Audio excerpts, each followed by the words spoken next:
बिस्मिल्लाहिर्रहमानिर्रहीम। अस्सलाम वालेकुम डियर स्टूडेंट्स, कैसे हैं आप। जैसे कि आप सब लोगों को पता है कि तहसीलदार के हवाले से पीपीएससी ने कुछ पोस्ट अनाउंस की हैं, जो कि आलमोस्ट 14 पोस्ट हैं। लास्ट डेट उसकी क्लोजिंग डेट गुजर चुकी है 19 अक्टूबर, और आलमोस्ट 30,000 प्लस जो स्टूडेंट्स हैं उन्होंने अप्लाई किया है इस पोस्ट के लिए।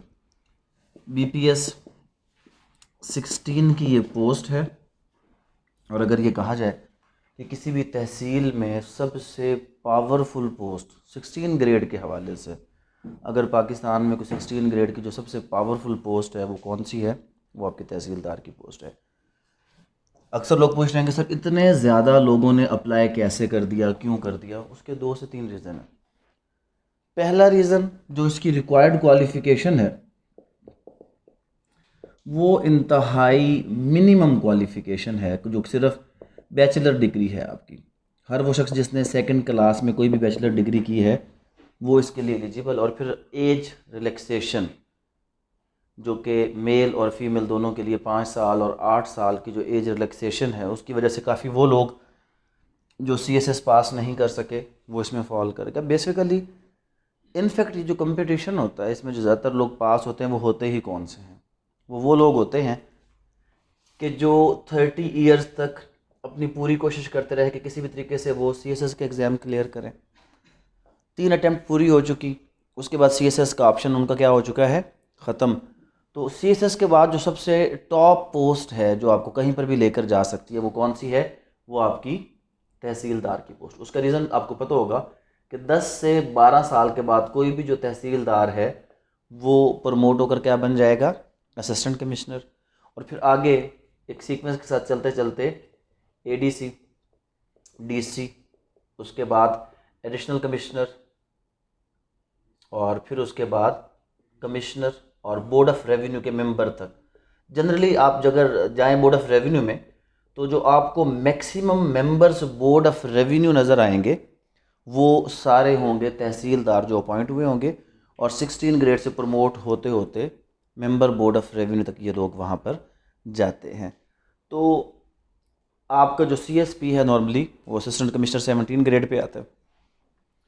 तो ये 16 के बाद इसका जब अगला जंप 17 में ये होता है तो ये उसी एग्जेक्टिव हायरार्की का हिस्सा बन जाते हैं जाकर।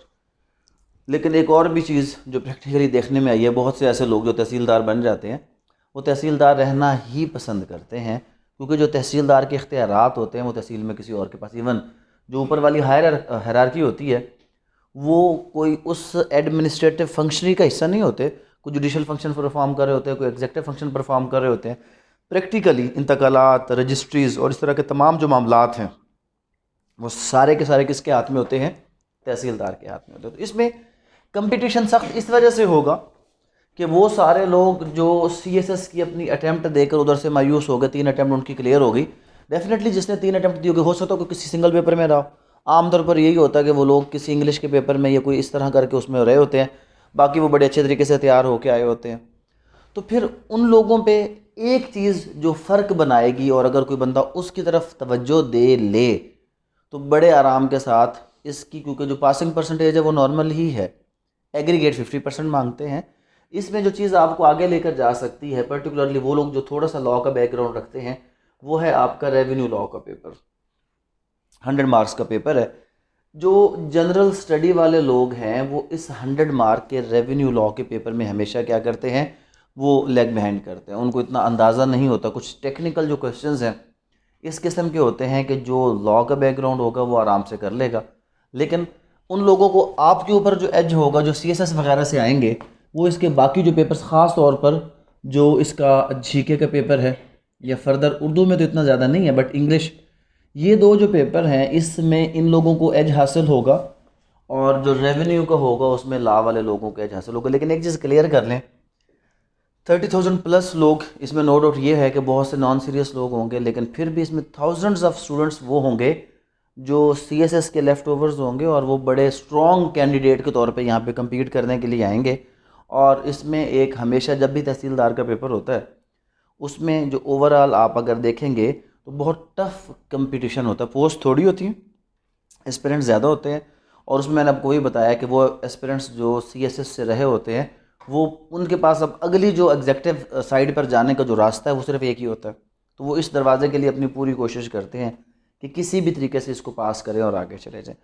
हमारा आज का जो मकसद वो बेसिकली क्या है, सबसे पहले तो आपको ये चीज़ कि एग्ज़ाम चाहे ये है या एग्ज़ाम चाहे वो है, जो भी आप एग्ज़ाम जिस भी एग्ज़ाम की तरफ चले जाएं, कोई भी पीस ऑफ केक नहीं होता कि आप बस जाएंगे और खा के वापस चले जाएंगे। मेहनत किए बगैर कुछ भी आप हासिल नहीं कर सकते।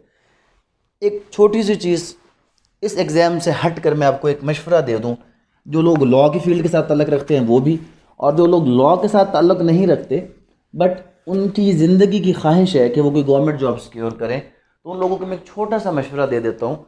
आप अपने पल्लों के साथ अगर बांध लें, ख़ास तौर पर पहले अगर मैं करूँ बात लॉ वाले लोगों की, ऑल तो वो इस पेपर के साथ लिंक्ड नहीं है, बट अगर आपने ज़िंदगी में लॉ कर ली है और आप कोई जॉब करना चाहते हैं तो लाजमी तौर पर ये कुछ सब्जेक्ट्स हैं कि जिनको ज़िंदगी में एक बार आप इस तरह पढ़ें कि उसका एक भी लफ्ज़ रह ना जाए, कोई ना कोई इम्तिहान आपका पास हो जाएगा। और ऑन द अदर साइड अगर आप कोई जनरल पोस्ट हासिल करना चाहते हैं तो उसके लिए पाक स्टडी, इस्लामियात, basic math, general knowledge, current affairs, everyday science और बेसिक कंप्यूटर, ये वो सारे लोग कि जो बैचलर डिग्री कर चुके हैं और अपनी लाइफ में गवर्नमेंट जॉब सिक्योर करना चाहते हैं, तो वो एक रूटीन के मुताबिक इम्तिहान है या नहीं है इन सब्जेक्ट्स की तैयारी ज़रूर करें। और अगर कोई मुझसे मशवरा मांगे तो बड़ा एक फेयर मशवरा मैं उसको हमेशा यही दूंगा कि आप ये करें कि क्लास 6 से लेकर क्लास 10 तक पाकिस्तान स्टडी, इस्लामियात, मैथ, उसके बाद कंप्यूटर की जो किताब है ये आप ले लें। आप क्लास 6 से क्लास 10 तक अगर ये पढ़ लें तो आपका CSS जो कंपलसरी पेपर है 100% मैं लिख कर देता हूँ वो पास हो जाएंगे। आपका वन पेपर कभी फेल नहीं होगा, मज़ीद मेहनत आपको मेरिट में लाएगी, लेकिन फेल से बचाने के लिए ये मोर देन इनफ है। तो जो बंदा अपनी ज़िंदगी में ये चाहता है कि वो वन पेपर इम्तिहान पास करे, अब अगर इसको हम यहाँ पे सामने रख लें, क्या ये सब कुछ CSS में है या नहीं है? CSS में है। क्या ये आपके जुडिशल एग्ज़ाम्स में हैं या नहीं है? उसमें भी है। तहसीलदार, इसमें भी है। जो वन पेपर होते हैं वो तो हमेशा बेसिक इसके ऊपर करते हैं, इसी सेम के ऊपर करते हैं।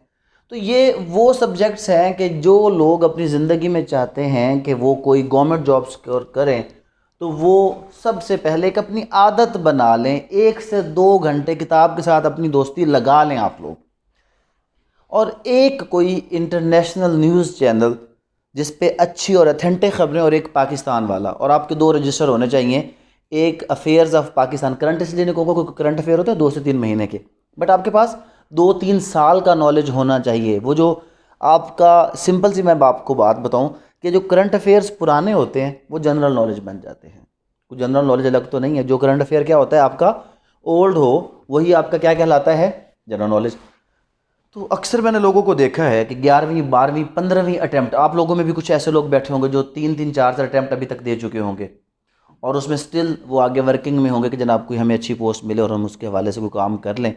तो यहाँ पर क्या चीज़ है कि आप अभी से ये सोच कर अपने रजिस्टर्स बनाएं और हर रोज़ आधा घंटा इंटरनेशनल अफेयर्स के हवाले से कोई एक अच्छा न्यूज़ चैनल, आजकल न्यूज़ चैनल्स ना भी हों तो आपके पास फेसबुक, सोशल मीडिया, इसके ऊपर आपके पास इंटरनेशनल हवाले से अच्छा ग्रुप अगर ज्वाइन करते हैं, डे टू डे बेस पे आपके पास इन्फॉर्मेशन आती है। अब उसके बाद ये चीज़ एक क्लियर कर लें कि ख़ास तौर पर जितनी चीज़ें ये हैं ये वन टाइम याद करने से नहीं आती। ज्योग्राफी वन टाइम याद करने से नहीं आएगी। करेंसी, कैपिटल हर पेपर का हिस्सा है। Largest, smallest, longest, tallest, shortest हर पेपर का हिस्सा। पाकिस्तान स्टडी, पाकिस्तान मूवमेंट हर पेपर का हिस्सा। कितने लोगों को अभी याद होगा कि अगर मैं आपसे पूछूं कि ये बताएं कि जनाब at the time of partition of Bengal यहाँ पर कौन सा शख्स है जो वाइसराय ऑफ इंडिया था, तो शायद एक आध बंदे को याद होगा, बाकी किसी को याद नहीं होगा। कब कैंसिलेशन हुई, किसने की, किस जगह पे की, क्या उसके मामलात थे, याद नहीं होगा। अफेक्ट तो ये क्यों इसलिए पढ़ा है, सब लोगों ने पढ़ा है, याद क्यों नहीं है? क्योंकि दोहराया नहीं है। कब याद होगा? कि इसको आप एक रूटीन बना लें कि आपने इसको बार बार दोहराना है, अपनी एक आदत बनाएं कि सवाल करें और सवाल के बाद सलाम करें, मिलें, सलाम के बाद हाँ भी बता दे रहा, तुम्हें बताना 1885 में क्या हुआ था, लॉर्ड एओ ह्यूम क्या था। 4-5 आप लोग खड़े हैं, एक को आता है, दूसरा उसको सुनेगा, उसको आएगा। जब तक ये हैबिट आपकी डेवलप नहीं होगी, आप में वो जो एक मोटिवेशन है वो उसकी कमी रह जाएगी, और आपको किसी भी वन पेपर एग्जाम या किसी भी कॉम्पिटिटिव एग्जाम में आगे लेकर जाने वाली चीज़ वो एक सेल्फ मोटिवेशन होती है, कि जिसमें सबसे पहली चीज़ होती है कि मुझे अपना टाइम ज़ाया नहीं करना। अगर आप लॉ के स्टूडेंट हैं, बैठे, हाँ बताओ जनाब 265K और 249A में क्या फ़र्क है, कौन, अगर कोई इसमें कोई टेक्निकल चीज़ कहीं पे आपको समझ आई है, डिस्कस करें लोगों के साथ, हाँ बताएं जनाब ये ऐसा है कि ऐसा नहीं है। और ये वाहिद चीज़ है, आप यकीन करें कि जो नॉलेज है ये वाहिद दुनिया की चीज़ है जो शेयरिंग से बढ़ता है। इसमें से ये चीज़ जहन से निकाल दें कि मैंने कुछ याद किया, अगर मैं शेयर करूँगा तो शायद वो शख्स मुझसे आगे चला जाए और मैं पीछे रह जाऊँ। आपको नहीं पता अल्लाह ताला ने वहाँ पे किसका मुकद्दर किसके हवाले से लिखा है। तो अगर कोई ऐसी चीज़ होती है तो बाज़ औक़ात हो सकता है कि आप गलत सोच रहे हो, आप उसको क्या करें, लोगों के साथ शेयर करें ज़्यादा से ज़्यादा। खैर, आज हमारा बेसिक मकसद है कि हम सिलेबस को डिस्कस करें। अब एग्ज़ाम की एक एक्सपेक्टेड डेट, क्योंकि इसमें मोर देन 30,000 स्टूडेंट्स हैं, आल दो ऑनलाइन की वजह से चीज़ें तो काफ़ी आसान हैं, बट फिर भी कोई एक जनरल स्क्रूटनी की जाती है बेसिक लेवल की, कि जिसमें एक ओवरव्यू लिया जाता है कि कहीं कोई ऐसा शख्स तो नहीं है कि जो बिल्कुल एलिजिबल नहीं हो और वो उसमें फॉल कर गए हो। तो ऐसे हवाले से इसमें क्योंकि स्टूडेंट्स जो हैं वो नंबर ऑफ़ कैंडिडेट्स ज़्यादा हैं, तो 3 महीने के एक एक्सपेक्टेड टाइम अपने जहन में रख लें कि आपको ऑलमोस्ट इसमें मिल सकता है तहसीलदार के पेपर के हवाले से। और टोटल इसमें जो पेपर हैं वो कितने हैं आपके? 4। नंबर 1 है जनाब इसमें इंग्लिश ऐसे है, और देखें क्योंकि उसने जो पेपर में दिया है ना, इंग्लिश ऐसे एंड कंपोजिशन जो सिलेबस है इसका, प्रैक्टिस यही है कि 50+50 होगा। 50 मार्क्स का क्या होगा इसका? ऐसे, और +50 मार्क की इसकी क्या होगी? कंपोजिशन। लेकिन ये कोई हार्ड एंड फास्ट रूल नहीं है कि जिसको आप क्लेम करें as a matter of right कि जी ये ऐसा ही होना चाहिए। ऐसा हो भी सकता है और नहीं, ये 30-70 हो सकता है, 20-80 हो सकता है कि नहीं जनाब 80 नंबर का आप कंपोजिशन का पेपर दे दें और 20 नंबर का आपका कौन सा पेपर हो जाएगा। अब अगर मुझे बात करें इंग्लिश कंपोजिशन की, तो क्या CSS में इंग्लिश कंपोजिशन नहीं है? क्या इंग्लिश ऐसे नहीं है? क्या जुडिशरी में इंग्लिश कंपोजिशन नहीं है? क्या जुडिशरी में इंग्लिश ऐसे नहीं है? अब जो लोग पिन पॉइंट सोच के बैठे हैं जुडिशरी वाले कि जी मैंने तो ईडीएम याद करना और क्या याद करना है, पेयर ऑफ, बस यही मेरा सिलेबस है तो मैं इस पे चलकर ही पास करूंगा इम्तिहान, तो शायद वो एक पेपर की तैयारी तो होगी, इंग्लिश समझ में नहीं आएगी। ज़िंदगी में अगर आप ये चाहते हैं कि किसी भी लेवल पे आप CSS के लेवल पे, PMS के लेवल पे, जुडिशरी के लेवल पे, वन पेपर के लेवल पे आप चाहते हैं ना कि आप इंग्लिश का इम्तिहान बाय ऑल मीन्स हर बार अपनी इनर एबिलिटी पे पास करें। इंग्लिश का इम्तिहान इनफैक्ट ये पर्टिकुलर तैयारी होती नहीं है, ये जनरल राइटिंग होती हैं, जनरल एबिलिटी होती है, जनरल स्किल जिसके पास होंगी इंग्लिश की वो ऑटोमेटिकली इसको पास करेगा। तो जिस बंदे को कमांड होगी, किस चीज़ के ऊपर कमांड होगी? सबसे पहले टेंसेस, मोस्ट इंपॉर्टेंट इंग्लिश के अंदर कि ये आधी इंग्लिश टेंसेस हैं, और टेंसेस मीन्स कि जो आपके यहाँ है उसको आप इंग्लिश में क्या कर सकें? लिख सकें। कुछ भी आपको उठाकर दे दिया जाए आप उसको इंग्लिश में क्या कर सकें? ट्रांसलेट। आजकल तो बहुत आसान हो चुका है, अब तो मामलात बड़े आसान है, और वो इस तरह है कि कोई भी उर्दू का पैराग्राफ उठाएं उसको खुद से क्या करें। मैं एक चीज़ हमेशा कहता हूँ कि कोई भी जो स्टूडेंट होता है ना, he is the best evaluator for himself और हर सेल्फ। और वो कैसे? वो इस तरह, कोई भी किसी बच्चे की किताब उठा लें, उसको ट्रांसलेट करना शुरू कर दें। अब चेक कैसे करेंगे? सबसे बड़ा मसला तो यही होता है, चेक कैसे करेंगे? उसका आसान हल है यार, गूगल ट्रांसलेटर में जाकर उसकी उर्दू लिखते जाए, उसको किस में ट्रांसलेट करता जाएगा? इंग्लिश में। अब अपनी गलतियाँ खुद निकाल जाएंगे कि हाँ मैंने यहाँ पे ये गलत किया, मैंने यहाँ पर ये गलत किया, मैंने यहाँ पर ये गलत किया। तो अब चीज़ें बहुत आसान हो चुकी हैं। तो ये एक कम्पिटिटिव एग्ज़ाम जो है ये कोई डंडे वाली स्टडी नहीं है क्योंकि बंदा आपके सर पे खड़ा हो जाए। ये सेल्फ मोटिवेटेड लोगों की स्टडी है, जो बंदा खुद अपना टाइम ज़ाया नहीं करता। इसमें आप नहीं क्लेम करेंगे जी हमारा टाइम ज़ाया हो रहा है, इसमें कोई आपका टाइम ज़ाया नहीं करता। इसमें आप अपना टाइम खुद वेस्ट करते हैं कि जब आपके पास टाइम हो तो आप किताब खोल कर अगर नहीं बैठ रहे, it means that you are wasting your time. तो आपने इस चीज़ का ख्याल रखना है। तो इसके लिए टेंसेस हो गए। उसके बाद दूसरी चीज़ क्या हो गई, एक्टिव वॉइस। और लेकिन ये होने किस लेवल पे चाहिए, इस लेवल पर होने चाहिए कि जैसे समंदर में सुई फेंको तो तलाश की जा सकती है, मिल जाएगी समंदर से सुई।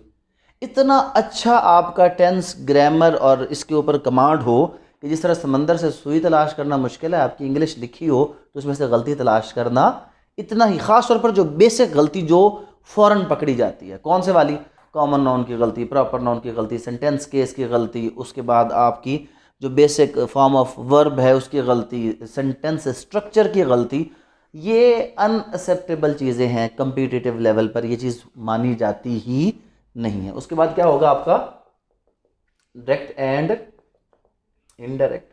फिर आपके कौन से आ गए, कंडीशनल सेंटेंसेस आ गए।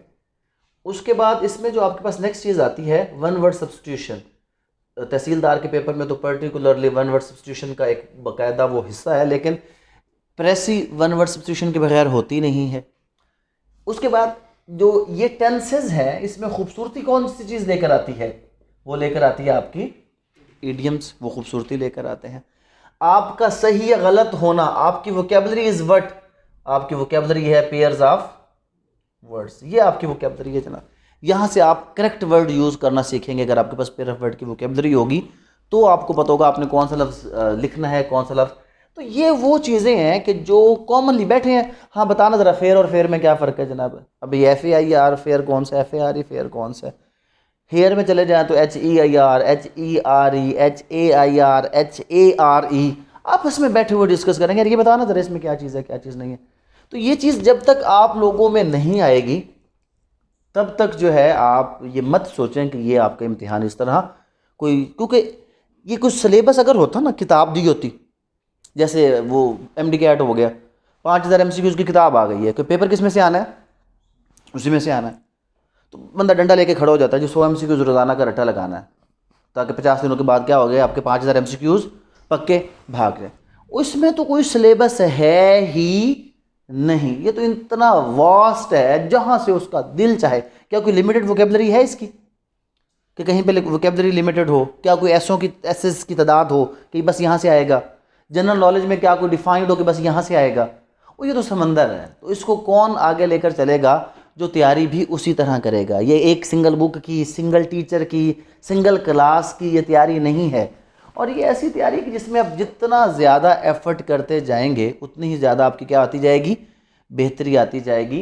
तो यहाँ पर ये चीज़ें तो इसके पेपर में आती हैं, जिसमें जो बेसिक ग्रामर के अंदर क्या चीज़ है, बाज़ात use the correct form of verb है। उसके बाद क्या चीज़ है, अब प्रेपोजिशंस है।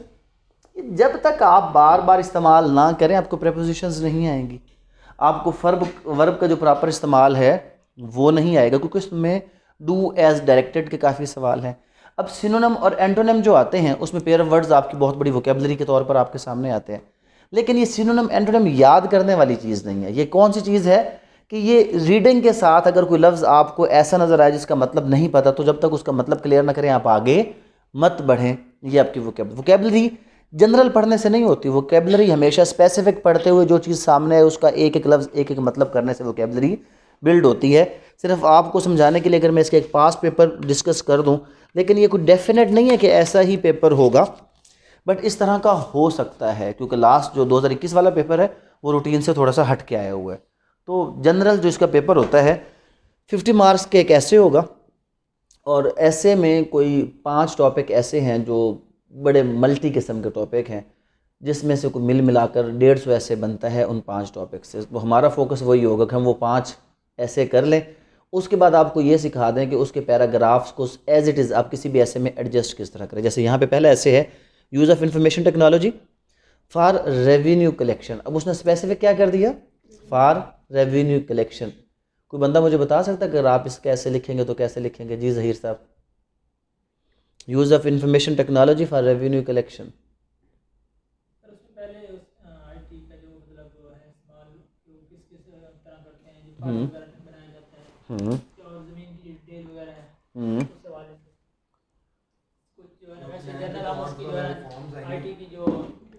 मेरा भाई इसमें तो सिंपल, जैसे शहद बता रहे, इसमें क्या करना था, अराजी रिकॉर्ड सेंटर उसके बाद उसकी पूरी हायरार्की, उसके फंक्शंस, फ़रदात किस तरह जारी होते हैं। PLRA की वेबसाइट जब तक आप ये खोल कर नहीं बैठेंगे तब तक आपको कुछ भी नहीं पता चलेगा। उस पर मौजूद हर टैब की डिटेल्स कि किस तरह घर में बैठ के फ़र्द निकाली जा सकती है, किस तरह घर में बैठ कर आप कोई नकल अप्लाई कर सकते हैं, किस तरह अपनी ज़मीन की मालूमात ले सकते हैं। जो हमारा टोटल सिस्टम अभी क्या हो चुका है, रेवेन्यू रिकॉर्ड टोटल क्या हो चुका है, कंप्यूटराइज हो चुका है। बेसिकली यहाँ पर आपने लॉ के हवाले से ही इन चीज़ों को क्या करना था, डिस्कस करना था। वुमेन एम्पावरमेंट, ये एक बड़ा मशहूर टॉपिक, नॉर्मली 16-17 ग्रेड के तमाम इम्तिहानात जुडिशरी के अंदर भी अगर आप देख लें डिफरेंट एस्पेक्ट्स आ जाते हैं। तो हम क्या करेंगे, वुमेन एम्पावरमेंट का एक इस्लामिक कंसेप्ट, उसका एजुकेशन का, उसका वर्किंग फील्ड का, उसके बाकी मामलात का एक 1000 वर्ड का एक डाटा कलेक्ट करेंगे जिसको हर ऐसे में उसके अकॉर्डिंगली प्लेस किया जा सके जो टॉपिक वो आपको दे। लाजमी नहीं कि विमेन एम्पावरमेंट ही आएगा, वो विमेन पार्टिसिपेशन इन इलेक्शंस पूछ सकता है, विमेन पार्टिसिपेशन इन बिजनेस पूछ सकता है, इन स्पोर्ट्स पूछ सकता है। तो ये बेसिकली तमाम की तमाम चीज़ें क्या हैं, विमेन एम्पावरमेंट है। जब भी ऐसा कोई भी ऐसे लिखना है तो हमने सबसे पहले तो इसकी जो प्रोविजंस हैं कॉन्स्टिट्यूशन के हवाले से वो कलेक्ट करनी है कि जहाँ पर प्रिंसिपल्स ऑफ पॉलिसी में वीमेन की पार्टिसिपेशन को ज़रूरी करार दिया गया और उसके हवाले से जो सीट्स रिज़र्व कर दी नेशनल असम्बली के लिए और बाकी तमाम मामलात के लिए। तो ये वहाँ से इसका बैकग्राउंड जब आप लेकर आएंगे तो ऑटोमेटिकली आपका ऐसे क्या होगा, एक पर्पसफुल ऐसे बन जाएगा। Population situation of Pakistan and its impact on development beggars. अब ये बेगर्स क्या हो गए जनाब, जो हम एक सोशल लेवल्स के ऐसे करते हैं, तो मतलब जो हमारे मल्टी ऐसे अगर किसी ने किए हों तो सोशल लेवल वाला भी आ गया। और उसके बाद कौन सा आ गया आपका, विमेन एम्पावरमेंट आ गया। Every dark cloud has silver lining in it. अब ये जो है ऐसे आपका, ये कुछ लिटरेरी टाइप के जो ऐसे होते हैं इसको आप अवॉइड करें, क्योंकि ये बहुत, वो सिर्फ बंदा जिसको बहुत लिटरेरी टच है वो, एक ऐसे दो किस्म के होते हैं, एक होता है इन्फॉर्मेटिव ऐसे और एक होता है लिटरेरी। इन्फॉर्मेटिव ये मैं आपको अपनी ज़बान में बता रहा हूँ, वो ऐसे की कहानियाँ नहीं सुना रहा जो एक्चुअल उसमें तो पता नहीं कितनी किस्में बनेंगी। इसमें तो आपने कोशिश करनी है कि आप हमेशा इन्फॉर्मेटिव एसेज की तरफ जाएँ, क्योंकि उसमें जब करेक्ट इन्फॉर्मेशन प्रोवाइड करेंगे तो उसके अलग से आपको नंबर मिल जाएंगे। अगर वो पाकिस्तान के इन्फ्लेशन के बारे में बात करता है तो इन्फ्लेशन रेट्स और इस तरह की जो चीज़ें हैं जब आप देंगे तो ऑटोमेटिकली वो चीज़ें आपकी बेहतर हो जाएंगी। Sports as a pastime activity है जनाब। उसके बाद explain the meaning of any 5 of the following expressions and use them in sentences. ये क्या है जनाब, आपके ईडियम्स दिए हुए हैं और ईडियम्स को आपने क्या करना है, यूज़ करना है। Translate the following passage into English. Again किस पे आए जनाब, ये डिपेंड किस पे हुआ, टेंसेस के ऊपर। दुनिया की तरक्की का दूसरा नाम तहजीब व तमद्दन है, जिसकी नुमाया खसूसियात में से खसूसियत अख़ुवत है। ये जिसने अच्छे लेवल पे ट्रांसलेशन और टेंसेस सीखे वो ये कर सकता है। Composition, using the following opening sentence. आपने कंपोजिशन लिखनी है या एक पैराग्राफ लिखना है और प्रेसिंग आपने करनी है। ये आपका जो है 2012 का एक पेपर जो पुराना मैंने आपके साथ डिस्कस किया, 21 में कुछ इसको चेंज किया, MCQs की तादाद को उसने क्या कर दिया था, बढ़ा दी। मेनली जो क्वेश्चन थे इंग्लिश के पेपर में वो क्या थे, MCQs बेस्ड पेपर क्वेश्चन थे। तो ये इंग्लिश के हवाले से अब इसकी तैयारी को क्या किया जाए। इंग्लिश की तैयारी के लिए आप स्टार्ट कहाँ से करेंगे, डेफिनेटली टेंसेस, फिर किसकी तरफ आएंगे। ये वो चीज़ें हैं कि आप जितनी बार मर्जी से जान छुड़वाएं कि मैं जज बनना चाहता हूँ, मुझे ईडीएम करवाया, मुझे पैरावर्ड्स करवाए, मेरे इसके साथ क्या ताल्लुक, हो ही नहीं सकता। जब तक बेस सीधी नहीं होगी तब तक इमारत खड़ी नहीं कर सकते आप लोग, ये बात जहन में रख लें। हमने भी एक तजर्बा किया, बग़ैर बेस की इमारत खड़ा करने के हर तीसरे दिन उसमें हमें क्या बुलाना पड़ता है, मिस्त्री मजदूर आकर उसकी जो है ना वो लीकेज इसी पे ही दूर कर रहे होते हैं। मामले क्यों, बेस नहीं बनाई थी। तो ये प्रैक्टिकल हमारे साथ, ये तो वहाँ पे अगर हो रहा है तो ये तामीर है आप लोगों की। जब तक आप बेटा इसके लिए ये यहाँ से स्टार्ट नहीं, और क्या आपको टेंसेस आते हैं या नहीं आते, ये आईना मेरे ख्याल में आप लोगों को बहुत अच्छे तरीके से दिखाया जा चुका है कि आखिरी दिन तक आपका पासिंग क्या था, उसमें रेशो क्या था, ट्रांसलेशन रेशो क्या था, आखिरी दिन तक लेस देन 50% ही थे सब लोग। लेकिन गलतियाँ क्या होने लग गई थी, बेहतर होने लग गई थी। तो स्टार्ट इसका फिर कहाँ से बनता है, यहाँ से बनता है। जब तक आप इस तरह लेकर कम से कम 3 महीने देने पड़ेंगे इसको, कम से कम रेगुलरली कितना सा देना है आपने, 3 मंथ। लेकिन 3 मंथ अगर आपने इसको दे दिए तो अगली ज़िंदगी के जो 31 साल आपके रहते हैं वो क्या होंगे, इस मसले से आपका हल हो जाएगा कि जो इंग्लिश की सूरत में आपको बार बार फेस करना है। उर्दू की तरफ आ जाए जनाब। दूसरा पेपर इसमें उर्दू है और उर्दू प्लस भी क्या है, उर्दू प्लस कंपोजिशन है। और यहाँ पर भी जो एक जनरल पैटर्न है वो 50+50 का है। बट ये जनरल पैटर्न को डेफिनेट पैटर्न नहीं है, इससे हट सकता है। इसमें मजमून आया उर्दू गज़ल का इर्तका, तरक्की पसंद तहरीक, मेरा पसंदीदा अफसाना निगार, आज़ाद नज़म, इकबाल का पैगाम। तो इसमें जो ज़्यादातर हैं वो अदबी जो मज़ामीन हैं वो दिए गए हैं। और ये बड़ा मशहूर मजमून है, उर्दू गज़ल का इर्तका, उर्दू ज़ुबान का इर्तका, उर्दू और जदीद दौर के तकाज़े। ये जब भी आप उर्दू के हवाले से चलें तो एक मजमून इस तरह का ज़रूर आपके वोकेबलरी में होना चाहिए जहाँ पर उर्दू की आप हिस्टोरिकल बैकग्राउंड और वो सारा कुछ हो। उसके बाद मुहावरात को इस्तेमाल करें, मुख्तलिफ़ किस्म के हैं जनाब मुहावरात। नाक पर टिका रखना, काफूर होना, मुरक्कब अतफ़ी की तारीफ़ कीजिए और 5 मिसालों से। तो ग्रामर के क्या हुआ, जो उर्दू ग्रामर है ना, उर्दू ग्रामर के टोटल 10 लेक्चर्स हैं। जो बंदा वो 10 लेक्चर्स अच्छे तरीके से कर ले, जो भी पेपर होगा उर्दू ग्रामर आपके हाथ से कभी भी। और ये जितनी भी ग्रामर आप देखें CSS और आपकी जुडिशरी में भी जो आई है, ये 9वीं और 10वीं जमात की उर्दू की जो ग्रामर की किताब है, ये हमेशा वो उर्दू क़वायद व इंशा के नाम से किताब आती है।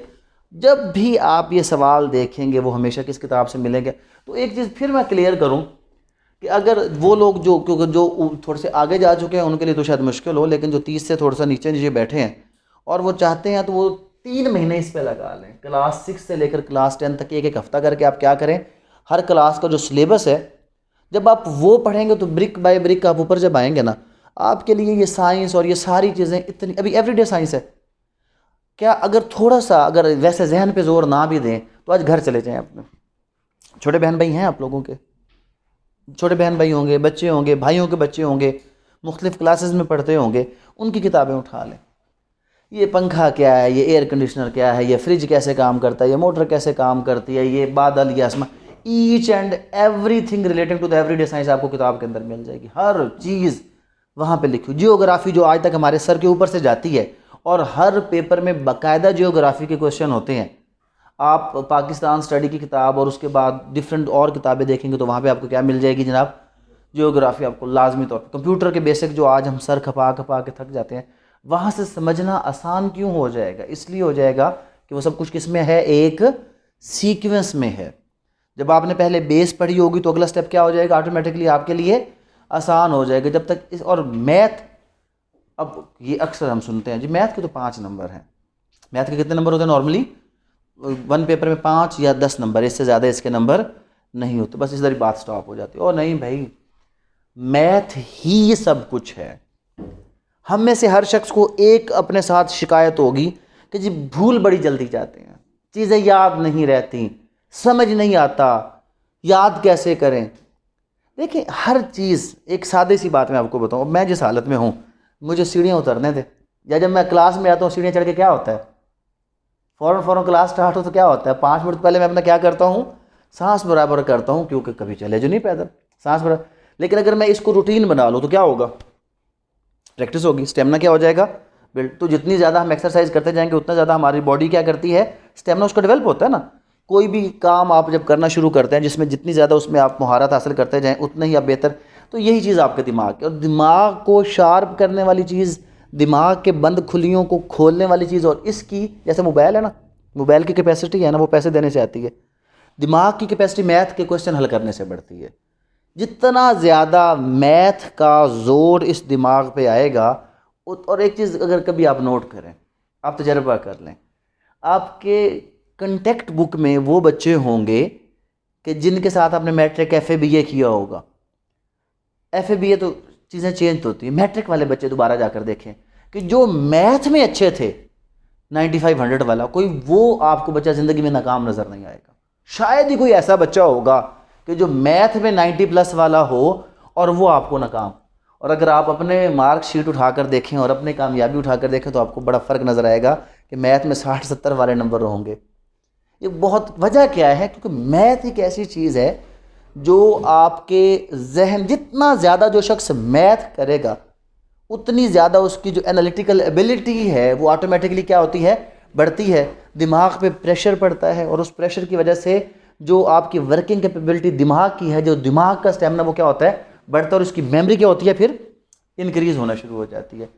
तो चलो मैथ पे अगर शर्म आती है तो फिर क्या कर लें, एनालिटिकल रीजनिंग के क्वेश्चन हैं जो गेट जनरल, लॉ गेट नहीं, गेट जनरल जो एनटीएस लेता था किसी ज़माने में, उसके गेट जनरल के जो एनालिटिकल रीजनिंग के क्वेश्चन अभी आपके सीजे के पेपर भी उसमें शामिल करना शुरू कर दिए हैं। सीएसएस का भी उसको हिस्सा बना दिया गया, वन पेपर का भी वो हिस्सा है, इस पेपर का हिस्सा नहीं है। बट अगर आप वो करने लग जाएंगे तो आपका दिमाग ऑटोमेटिकली, और ऐसा भी होगा कि एक क्वेश्चन कितनी देर में करेंगे आप, एक दिन में, एक क्वेश्चन एक दिन में होगा। लेकिन 30 दिन लग गया ना, उसके बाद आप खुद देखिएगा कि आपका जो सोचने की सलाहियत कितनी बढ़ गई है, समझने की सलाहियत कितनी बढ़ गई है, याद करने की सलाहियत कितनी बढ़ गई है। ये स्टडी इसमें जहन में ये रखे कि ये ऐसा नहीं है कि मैंने तहसीलदार का पेपर देना ना तो बस यूं, ये यूं नहीं है, ये समंदर है। अगर आप इसको वो स्विमिंग पूल की तरह बैठें कि जनाब मैं स्विमिंग पूल में छलांग लगाऊं, बस इस तरह घूमता रह जाऊँ, उधर ही घूमते रह जाएंगे। जो बंदा इस प्रॉपर समंदर में जाए जिसका कोई एंड नहीं, एक बार इधर से जाए और उधर निकल जाए, फिर इधर से जाएँ और इधर निकलें, तब कहीं जाकर आपके पास सफिशिएंट मटेरियल होगा जो आपको ये तमाम इम्तिहानात पास करवाएगा। तो उर्दू का एक पेपर जैसे मैंने आपके साथ डिस्कस किया कि यहाँ पर भी 50 नंबर का मजमून था और 50 नंबर में मुहावरात भी हैं कोई, उसके बाद मुहावरात के अलावा जो यहाँ पर आपका एक आया हुआ है मुनासिब उन्वान भी दें और उसकी जनाब तलखीस करें। ये तलखीस क्या होती है? प्रेसी, तशरीह। उर्दू में 3 चीज़ें आती हैं, तलखीस, तशरीह और सलीस। सलीस होता है आसान उर्दू, 1:1 पे चलता है, बराबर बराबर चलना है। तशरीह 1:3 बढ़ाना है, एक्सपेंड करना है। और तलखीस उसका खुलासा यानी कि उसकी प्रिसाइज फॉर्म प्रेसी उसकी करनी है, जो आप 1:3 में नीचे की तरफ जाएंगे। अगर वो 300 वर्ड्स हैं तो 100 वर्ड्स की आप उसमें तलखीस करेंगे। तो तलखीस, तशरीह और सलीस। और उसके बाद इसमें ग्रामर, जो उर्दू ग्रामर, जितने भी पेपर जिनमें उर्दू है, चाहे वो जुडिशरी है चाहे वो ये, उसमें उर्दू ग्रामर का सवाल 15 नंबर का ऑलमोस्ट हर पेपर में लाजमी आता है। जीके की अगर हम बात करते हैं आपके तहसीलदार के पेपर के लिए, तो अगेन जीके तो इसमें बहुत वास्ट है। बहुत वास्ट किस तरह है कि पाकिस्तान स्टडी तो हमेशा स्टार्ट ही कहाँ से होती है, अगर बहुत पीछे ना जाए तो एटलीस्ट 1857 से 1947 तक तो ये इसमें आ गया। और बाकी चीज़ें कहाँ पर कवर होती हैं पाकिस्तान के हवाले से? करंट अफेयर्स में पाकिस्तान अफेयर्स भी होते हैं और वर्ल्ड अफेयर्स भी होते हैं। जब भी करंट अफेयर्स की बात करेंगे तो इसमें करंट अफेयर्स में कौन कौन से करंट अफेयर्स होते हैं? पाकिस्तान के भी और किसके होते हैं? वर्ल्ड के भी होते हैं। इस्लामियात, इस्लामियात में सबसे पहली चीज़ जो आप कर लें अपनी ज़िंदगी के लिए आसान से काम कर लें कि जो आप सल्लल्लाहु अलैहि वसल्लम की ज़िंदगी है ना, सबसे पहले आप ये करें कि आपकी जो मक्की ज़िंदगी और मदनी ज़िंदगी का जो हर साल है, ये 20 से 25 साल का जो पीरियड बनता है ऑलमोस्ट, ये 25 साल के पीरियड में हर साल के 4 इवेंट, ये सबसे पहले आप अपनी किताब कर लें। ये 100 इवेंट तो सबसे पहले अगर आपको पूछे जनाब बताएं कि 1090 में क्या हुआ था, तो आपको पता होना चाहिए कि जनाब वो कौन सा साल है, उसमें क्या क्या कैजुअलिटीज़ हुई थी। फिर अगर 2 हिजरी है तो उसमें कोई गज़वा हुआ था या नहीं हुआ था। तो जितने भी आपके अरकान हैं, जो 5 बेसिक एलिमेंट्स हैं इस्लाम के, कब कब उनकी फ़र्जियत, ये सब कुछ किस में आ जाएगा? आप सल्लल्लाहु अलैहि वसल्लम की मक्की और मदनी ज़िंदगी। और फिर उसके बाद एक बेहतरीन किस्म का आपके पास 50 MCQs का नॉलेज होना चाहिए कुरान पाक का, जो तकरीबन हर जगह पे आ जाता है। कुरान पाक के नज़ूल के हवाले से, आयात के हवाले से, उनकी सूरत के हवाले से, उसके बाद सूरत के एट्रीब्यूट्स के हवाले से, जनरल इन्फॉर्मेशन के हवाले से। तो ये इस्लामियात में दूसरी चीज़ कौन सी है? कुरान पाक। और मक्की मदनी ज़िंदगी में भी और उससे हटकर भी जो अरकान इस्लाम है, ये आपके पास बहुत से भी ज़्यादा अहमियत, जहाँ पर प्योर इस्लामियात आएगी वहाँ पर ये 3 चीज़ें आपने जहन में रखनी है। हाँ, इस्लामिक हिस्ट्री में चले जाएँ तो फिर खुलफा राशिदीन की तरफ भी चले जाएंगे, बनु अब्बास और बनु उमय्यद की तरफ भी चले जाएंगे। लेकिन सबसे पहला जो स्टेप है वो आपको क्या होना चाहिए? मक्की और मदनी ज़िंदगी सबसे पहले। उसके बाद क्या होना चाहिए? कुरान पाक। और क्या होना चाहिए? अरकान इस्लाम।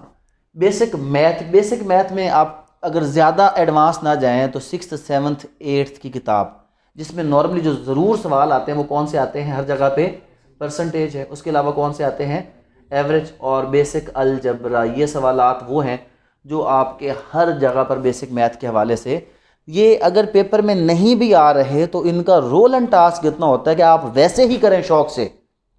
और आपको मैं आसान तरीका बताता हूँ, अगर आपको लग रहा है कि शायद मेरी बात में कुछ ऐसे मैं कोई फैंटेसाइज कर रहा हूँ, तो आप एक सवाल उठा लें किसी भी किताब का, पॉलिटिकल साइंस का उठा लें, वो उर्दू का उठा लें, इंग्लिश का ले लें, लॉ का ले लें, उसको याद करें। शायद आपसे याद नहीं होगा, महीना पूरा मैथ के ऊपर फुल फ्लेज टाइम लगाए। उसके बाद आप कोई भी चीज़ याद करें तो आपको ख़ुद पता चलेगा कि जो चीज़ पहले आपको समझ नहीं आ रही थी अब वो समझ आने लगी। वजह क्या है यार, इंसान का दिमाग है ना इसको। और एक चीज़ आप नोट करेंगे, मैथ ऐसी चीज़ है, कोई और सब्जेक्ट ऐसा नहीं है कि जिसको पढ़ते या समझते वक्त ना ये जगह गर्म हो या पसीना आए। जब आप मैथ को समझ के कर रहे होते हैं तो आपको फील होगा कि ये जगह क्या हो रही है आपकी गर्म, कान आपको सुर्ख हो जाएंगे, गर्म हो जाएंगे। और अगर मास्टर साहब चंगे हुए तो एक वो कान वाली लग गई तो फिर वो थोड़ा सा ज़्यादा असर स्टिमुलेट हो जाता है फिर प्रोसेस उसमें। तो उसमें क्या होता है, उसमें दर हकीकत जब ये होता है ना तो वो दिमाग अपनी कैपेसिटी को क्या कर रहा होता है, बढ़ा रहा होता है। तो वो जितनी उसके दिमाग की, आपने देखा नहीं कि आप में से कुछ लोग ऐसे होते हैं कि जो बड़े शार्प होते हैं और कुछ लोग डल होते हैं। कुछ लोगों को चीज़ें जल्दी याद हो जाती है, कुछ लोगों को याद नहीं होती। वजह क्या है, जो मैथ में जितना अच्छा होगा वो उतना ही क्या होगा बाकी चीज़ों में अच्छा होगा। तो बेसिक मैथ में कौन सी चीज़ें हैं, परसेंटेज, एवरेज और अलजबरा, ये हर जगह पर यही है। उसके बाद आगे आगे जनाब जनरल नॉलेज। जनरल नॉलेज तो इसका तो मैंने आपको बताया कि जनाब इसका कोई सर पाँव नहीं है, बट इसमें जो बेसिक चीज़ें आपके पास जो ज़रूरी है ना, बहुत से भी ज़्यादा ज़रूरी, वो आपको सबसे पहले तो ये चीज़ आपको पता हो, हर वक्त आपके हाथ पे हो। लार्जेस्ट क्या है दुनिया में, स्मॉलेस्ट क्या है, उसके बाद शॉर्टेस्ट क्या है और टॉलेस्ट क्या है, उसके बाद हॉटेस्ट क्या है, ये तो आपको हर वक्त पता होना चाहिए। प्लेनेट कौन सा है, कॉन्टिनेंट कौन सा है, बड़ा छोटा, इसी तरह जनाब ओशियंस के बारे में आपको पता होना चाहिए। इसमें तो कोई कंप्रोमाइज़ है कोई नहीं। दूसरी बेसिक चीज़ जो आपको पता होनी चाहिए वो हमेशा आपके फिंगर टिप्स पे हो, क्या, करेंसी, कैपिटल। अब क्या ये एक दिन में याद होंगे तो याद ही नहीं होता, ये बार बार बार जब तक आप नहीं, एक एक को 10-10 बार जब तक नहीं दोहराएंगे नहीं याद होगा। अब आजकल का जो इस बार का जो अगले कुछ पेपर्स का सबसे टॉप इवेंट होगा ये क्रिकेट वर्ल्ड कप होगा। स्पोर्ट्स में आपको ज़्यादा पता हो या ना हो, एटलीस्ट जो इंटरनेशनल इवेंट्स है ना, ओलंपिक्स, उसके बाद FIFA world cup, hockey world cup, उसके बाद जो हमारा क्रिकेट, ये तो आपको इतना ज़रूर पता हो कि आखिरी कहाँ पे हुआ था ये इवेंट, कौन जीता था, कौन रनर अप था, अगला इवेंट कहाँ पे होना है, कौन उसको होस्ट कर रहा है, कितने खिलाड़ी, कितनी टीमें, क्या ये आपको हर वक्त स्पोर्ट्स का शौक़ है या नहीं है। आपको ये इन्फॉर्मेशन जनरल नॉलेज के हवाले से हर वक्त आपके पास होनी चाहिए। तो बाकी जनरल नॉलेज में जो इसका एक बहुत से भी अहम पार्ट है वो बेसिकली कुछ यहाँ पे, और उससे ज़्यादा जो आपको पता होना चाहिए वो क्या चीज़ है, वो ज्योग्राफी है। मेरे ख्याल में अगर कोई सीरियस एस्पिरेंट है तो उसके कमरे में कुछ और हो या ना हो, मैप ज़रूर होना चाहिए, और उसको ग्लोब के साथ बैठकर ये पता होना चाहिए कि वो फासले, इवन यहाँ तक कि वो बग़ैर किसी चीज़ के हिसाब लगाकर जो उसने स्केल दिया हुआ है वो फासला बताए कि पाकिस्तान से अगर हम मुंबई जाएंगे बरास्ता रोड लाहौर से तो कितना फासला बनता है। वो मैप देख के ये जहन का, जिस तरह है ना, आपको पता होगा कंप्यूटर है ना, P1 2 3 4 5, फिर ड्यूअल कोर, क्वाड कोर, और जो कंप्यूटर कैलकुलेशंस करते हैं, किसकी कैलकुलेशंस करते हैं, जो आपके सोलर सिस्टम्स के साथ अटैच हैं या जो आपके सेटेलाइट्स के साथ अटैच हैं, वो इतने फास्ट होते हैं कि वो इन कैलकुलेशंस को फ़ौरन, यानी कि फ्रिक्शंस ऑफ सेकंड्स में करता है। तो आपको जो अल्लाह ने दिमाग दिया है ये ऐसा ही है कि अगर मैं आपसे फॉर एग्जांपल ये तहसीलदार की बात कर लूँ, आप रेवेन्यू की तैयारी करें तो मैं आपसे पूछूं बताएं जनाब ये कमरा कितने मरले पे है, तो आप मुझे फ़ौरन बताएं जनाब यहाँ से आप चले और मुझे आगे तक बताएं ये कितने कनाल रकबा बनता है, तो आपको बताना चाहिए। ये हर बंदे को पता होना चाहिए। हाँ जी, सामने टेबल पड़े, इसकी पे मैच बताएं मुझे क्या है, तो आप सोचे बगैर फ़ौरन देखें और देख के आप क्या करें मुझे। लेकिन यहाँ पे क्या है, बताओ बेटा 10 ज़रब 15, एक मिनट है, मोबाइल निकलेगा, कैलकुलेटर निकलेगा, फिर 10 ज़रब 15 होगा, और फिर आप बताएंगे कि 10 ज़रब 15। इस पोजीशन में होना चाहिए कि अगर मैं इधर फिगर लिखूँ ना आपके सामने कोई भी,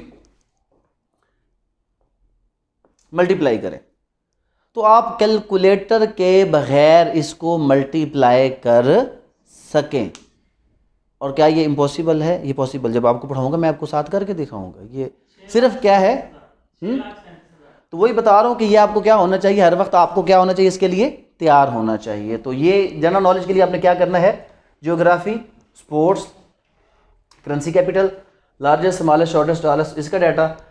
करंट अफेयर जनाब लास्ट आप 2 मंथ पे चलते होते हैं आमतौर पर, और वो पेपर वाली डेट से पिछले 2 महीने होते हैं।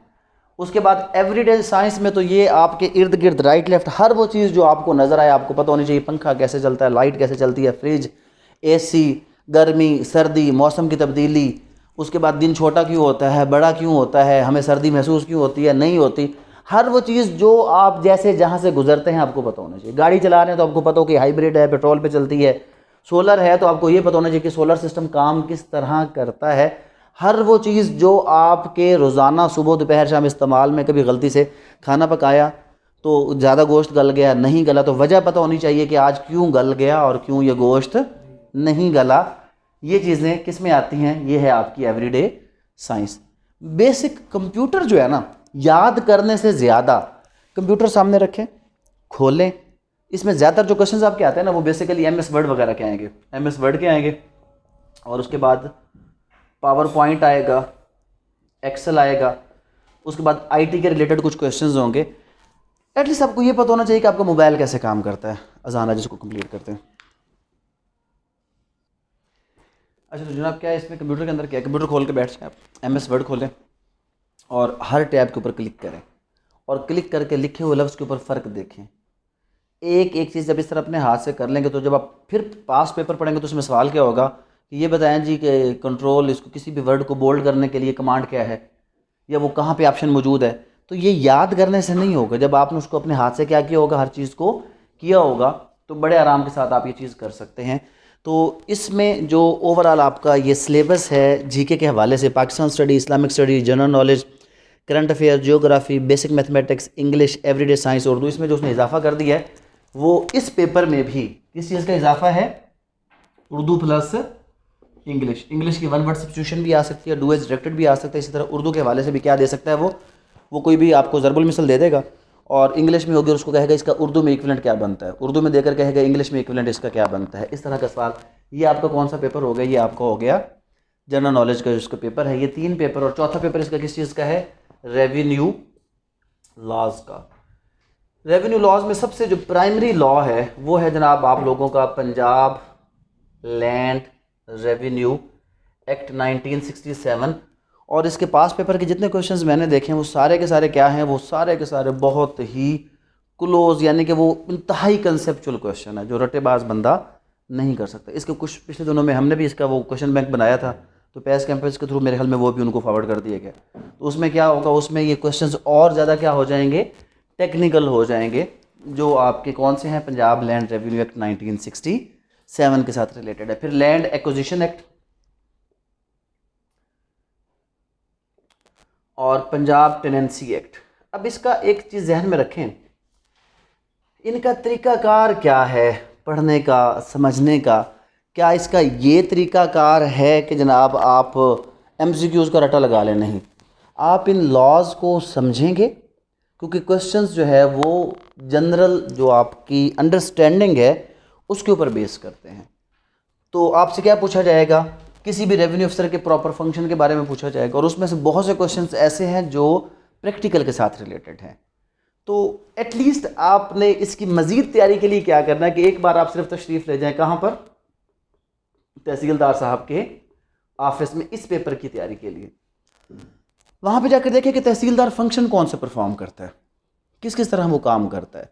तो बहुत से ऐसे सवाल जो इस रेवेन्यू के पेपर में आते हैं वो किसके साथ रिलेटेड होते हैं, तहसीलदार के जो वहाँ के एक्चुअल फंक्शंस हैं उसके साथ रिलेटेड होते हैं।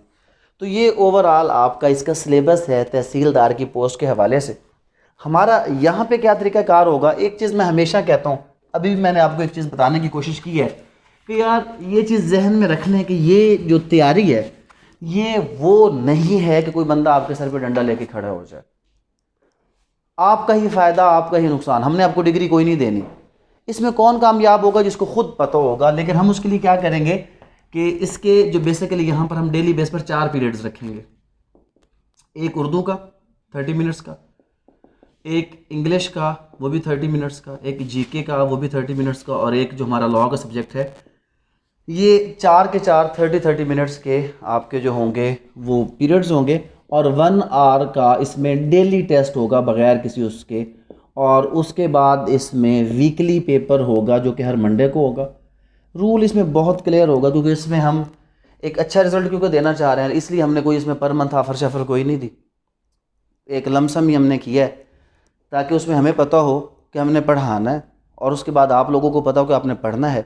और जो इन टेस्ट में कंटिन्यूस जो है वो पुअर परफॉर्मेंस देगा ड्यू टू नेग्लिजेंस, तो ऑटोमेटिकली हम क्या करेंगे, उसको ड्रॉप करते जाएंगे और उनको भगाते जाएंगे। हम उनकी कोई ज़िम्मेदारी नहीं लेंगे, हम सिर्फ उस बंदे की ज़िम्मेदारी लेंगे जो वाकई ही एक सीरियस अटैम्प्ट देना चाहता है। डेली बेस पर इसमें क्या होगा, डेली बेस पर जो है वो नोट्स दिए जाएंगे, उसके मुताबिक नोट्स से इसके MCQs हैं टोटल जो लॉ का पेपर है, कुल मिलाकर 500 पॉइंट्स हैं उसमें। और 500 पॉइंट्स में जब आपको पता हो कि आपका 100 नंबर पेपर पास होना है और इसी ने आपका मेरिट बनाना है, 80 to 90 नंबर हमेशा हमारे बच्चों के आते हैं इसमें। ये बहुत ही आसान सवाल है इसका, लेकिन जो जोर लगेगा आपका वो कहाँ पे लगना है, वो यहाँ पे लगना। ये तो 500 MCQs आप कर लें, इसके लिए 5000 MCQs करते हैं, वो भी क्या है, वो भी थोड़े हैं। तो इसके लिए क्या है, इसके लिए भी हम जो है वो डेली बेस पर जो भी टेस्ट बना रहे हैं उसमें MCQs बेस्ड टेस्ट होगा। जो ये आपके टेस्ट होंगे ये वाले, ये डेली MCQs बेस्ड होगा, इसमें कोई सब्जेक्टिव पोर्शन नहीं होगा।